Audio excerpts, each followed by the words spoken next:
Miarabanao amin'ny anaran'i Jesosy Kristy Tompo amin'izao Alarobia 4 ny volana Jolay izao. Rhapsody Fahamarinana antsika androany dia mitondra lohateny hoe ny fanambaran'Andriamanitra an Jesosy. Tenin'Andriamanitra fankafana dia ato amin'ny Matio 7:1-20 hatramin'ny 7:20. Ary indro nisokatra tamin'ny lanitra, ary indro nisy feo avy tany an-danitra nanao hoe ity ny zanako malalako izay sitrako. Maro ny olona mamaky ity andiny fankafana ity no mikorotana ny amahan'Andriamanitra an Jesosy.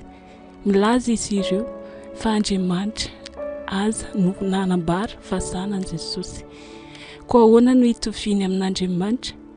Satria tsy azon'izy ireo ny dikany hoe zanak'Andriamanitra. Ary rehefa imbetsaka ao nanazava fa mbola verika ihany. Zanak'Andriamanitra dia midika hoe Andriamanitra tao amin'ny nofo. Voalohany, mila fantatrao izao, tsy misy olona telo samihafa any an-danitra, antsoina hoe Andriamanitra iray, Andriamanitra zanaka, ary avy eo mifanahy masina. Tsia, iray ihany no misy, ary ny anarany dia Jesosy. Ny iray dia ao amin'ny Jesosy, ny fanahy masina dia ao amin'ny Jesosy. Milaza ny Baiboly fa ao aminy Jesosy Kristy ny toerana fahafenoan'ny fomban'Andriamanitra amin'ny tenany. Ao amin'ny Kolosiana 2:7 dia mivaky toy izao fa ao amin'ny tenany, ao amin'ny tenany no toerana fahafenoan'ny fomban'Andriamanitra rehetra. Iray ihany Andriamanitra, ary ny anarany dia Jesosy Kristy. Izy ny teny tonga nofo izay mahatonga azy ho Andriamanitra tonga nofo. Ao amin'ny Jaona 1:1 misy an'izay, sy Jaona 1:14. Ny Kolosiana 1:17 dia mamaritra azo hoe ilay tena endrik'Andriamanitra tsy hita maso. Fa ny ona hita maso ilay Andriamanitra tsy hita maso. Vakio ny 9:40 ka hatramin'ny 7:20 ao amin'ny Amplified Classique. Izao voalaza ao. Fa tao aminy nahariana ny zavatra rehetra any an-danitra sy ety an-tany, dia ny zavatra hita maso sy ny tsy hita, ny seza fiandrianana, na fanjakana, na fanapahana, na fahefana, izy no nahariana ny zavatra rehetra, ary nisy tamin'ny alalany, na tamin'ny alalan'ny fampony, na fidirany an-tsehatra, ary tao aminy ary ho azy isika. Ary izy no talohan'ny zavatra rehetra, ary ao aminy no aharetany zavatra rehetra, na ihany koa hoe mitambatra iraisany rehetra. Fa sitraky ny ray fa ny fahafenoan'Andriamanitra rehetra, na ny fitambaran'ny fahatsaràn'Andriamanitra sy ny hery, ary ny toetrany dia mitoetra ao aminy mandrakizay, isaorana mandrakizay eny anarany.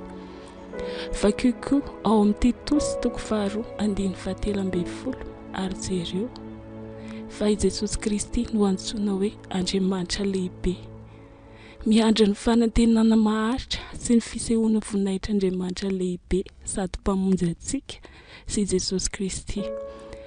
Jesosy no Andriamanitra lehibe izay andrasa antsika rehetra, ny fisehoany be voninahitra. Alleluia.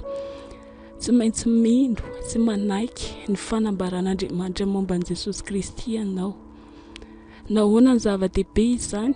Satria raha tsy fantatrao hoe iza marina Jesosy dia tsy afaka manompo azy ianao, tsy afaka velona ho azy. Fa nampon'izay tsy hisy olona ankehitriny na ho an'ny hoavy, ho any amin'ny elo na ho elohina noho ny fahotana, satria Jesosy dia efa voaheloka noho ny fahotan'ny lehilahy rehetra na vehivavy rehetra, na zazalahy na zazavavy rehetra. Ao amin'ny eto ambonin'ny tany nandofeno ny sazy ny ota izy. Alleluia. Noho izany ny antony voalohany andehanan'ny olona any amin'ny elo dia noho ny tsy finoany sy ny tsy fanekeny ny fanambaran'Andriamanitra momba an'i Jesosy. Izy arinona nahatongavany. Misy vavaka tiako ianao hamerina azy amin'ny fandresen-dahatra. Za maky azy ary ianao hamerina. Ray malalo misaotra anao noho ny fanambarana an'i Jesosy Kristy, izay toerana fahafenoan'Andriamanitra rehetra ao amin'ny tenany. Mino ary manaiky